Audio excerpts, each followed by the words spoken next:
there in London in 1877. Now, this is the same year that the District of Columbia was crafted as it is as a separate body, a separate nation of its own, a city-state. 1877 also is the year that Mars's moons arrived. They were not spotted by any astronomers, not spotted by anyone up until this 1877, and then everyone started seeing them. So now someone put them into place. That's what you're saying. Exactly. And of course, 6 probes going up to Phobos, all were lost. The last one by the Russians, known as Phobos 2, happened to manage to take a photograph of a 14-mile-long craft. Yes. A saucer-shaped craft, which then they publicly announced, or at least the scientist involved, the lady, I can't think of her name right now, but it's on the site, publicly announced this and leaked out the information to everyone so that we could know this. Phobos is going to become a major issue here really soon. We're going to see the Russia-China alliance launching for Phobos probably this year. It was supposed to be last year, but it won't happen. We've got Buzz Aldrin announcing that there's a giant monolith up on Phobos. Yeah, put there by God. It was put there by God. Fuck is that? Strange. Very, very strange. Goes right to Stanley Kubrick, right? In 2010, the year we make contact. Mm-hmm. I believe that Phobos is going to be a major focus point in this whole disclosure movement. That they're going to attempt to announce that humans have traveled to other planets, and I think they'll use Phobos as their example. That they'll find ancient architecture on Phobos. So back up there, Freeman. Are you saying that they're going to discover it and say that we did it in the past, or what do you mean? Yes. Okay. Yes, they're going to rewrite history at this point. Now, as all of this is coming together, just to throw the Pope back in, we have my whole prediction of July 4th, that the Vatican will make moves on the Temple Mount on the 4th of July, and that this is going to spark this final holy war. So it's going to be all of this at once. We're going to have strange incoming bolides. We're going to have giant V-shaped craft flying over. We're going to have a holy war sparking out of the Temple Mount. And let's not forget that in Mecca, the Kaaba stone is also extraterrestrial. We're talking about this, rock from God. Yep. And when you start to watch some of the old cartoons, such as Conan and some of these, there's this video series on YouTube called Tell Evil Zion, which is basically television broken up into 3 words. And you'll see some of these old cartoons, and they talk about the space metal needed to defeat this incoming reptilian threat. Yeah. And so I see all of this coming to a head right this summer. Okay, Freeman, I got to just throw this into the mix here, and then I want to take a short break and continue talking more with you because there's so much. But how about this one then? Because I recently here put up on our website information regarding the iridium, among other things. We're talking oil and gold and so forth, but the resources in Haiti. One of the reasons for the occupation/invasion, if you will, of U.S. and UN forces in Haiti after the earthquake, we don't need to take into the picture that this was manufactured or not. I mean, that's still a big possibility, obviously. But again, what is interesting is the reaction, what happened afterwards, the way that certain rescue planes was denied to land.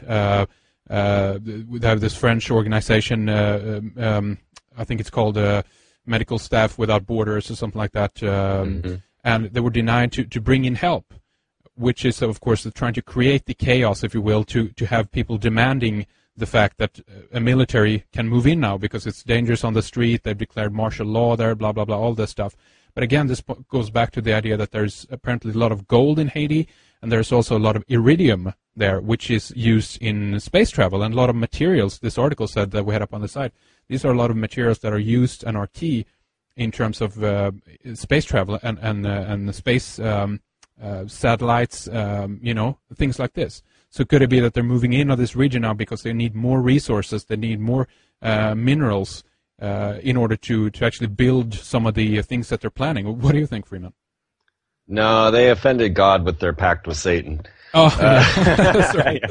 Oh, God. Yeah, okay, so we have reports showing, we're calling this the humanitarian invasion. And we have reports of well, 2008, October of 2008, the geologists saying, look, Haiti, the Port-au-Prince, is going to be hit by a 7.2 earthquake. This was 2008. You can find that in my Space War news, and now they're reporting that report in other news.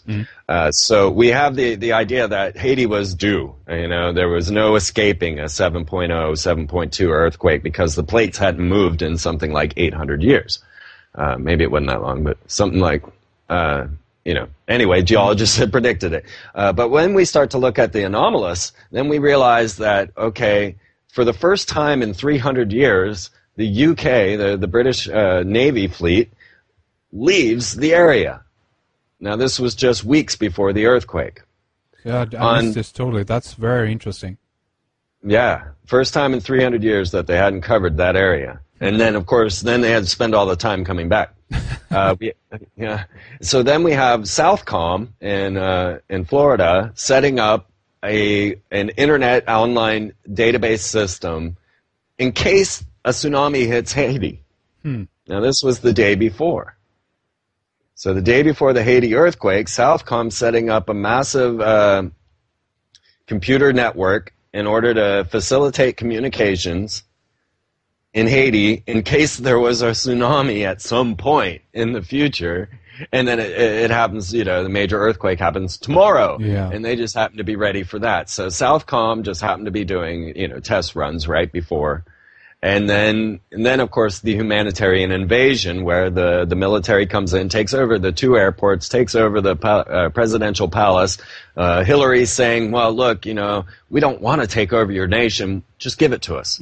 While George Bush is on the radio, on the airwaves saying, we know they all need blankets and stuff, but just send us your cash.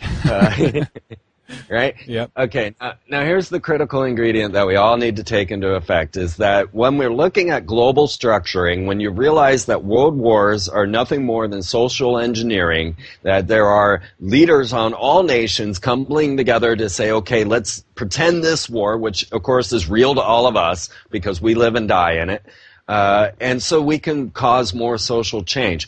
The social change they need at this moment is to take down this concept of a free nation, the concept of a democracy in America, which has never existed. This concept is a fluke. It's a belief system that's been implanted into the moguls while the wizard elite live in an international world. So right now the whole engineering script is to bring down America. So all of the attacks are going to be going on us. Are going to be saying America's trying to take all the gold, iridium, and everything else out of these nations, just like the Iraqi war was all about America taking oil, when we know there are deeper pictures there because they're invading museums and taking these ancient artifacts, and that there's a deeper story that goes to our ancient past, goes to high civilizations in the ancient past. And if you don't believe that, it really doesn't matter because they do. When you start digging into Freemasonry, digging into the Thule Society, digging into Nazism, and every one of these type of situations, you come back to ancient civilizations and possible extraterrestrial involvement. Now, I'm not one to say that, 10,000 years ago, aliens came here and did this. I believe that civilization of humanity did exist for millennia. Some are even showing, like Michael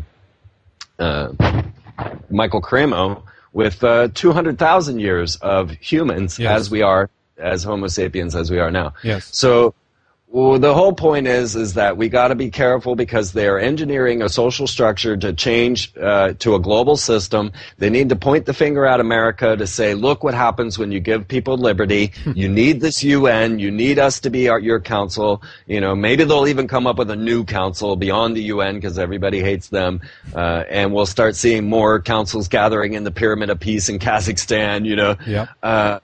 This will be, but the whole thing is to point the finger at America so that they can then engineer and say that. But yes, I totally agree that Haiti is a perfect spot for all of these type of metals, and I've been saying this all along. Why are we collecting gold? People like to say, oh, it's this rare metal that we all just agree upon as our monetary structure. BS, I'm sorry. We have been collecting gold since Yahweh told us to, and probably beyond. And it is for a purpose, and it's not to store inside a mountain vault so that we can have some form of currency. Yeah. That's a lie, and we've all been misled. So I guess what we can say in closing for the first segment of Freeman is the show, if you will, is about to begin. Freeman, stay with us. We'll take a short break and continue talking more about this in our member section if you up for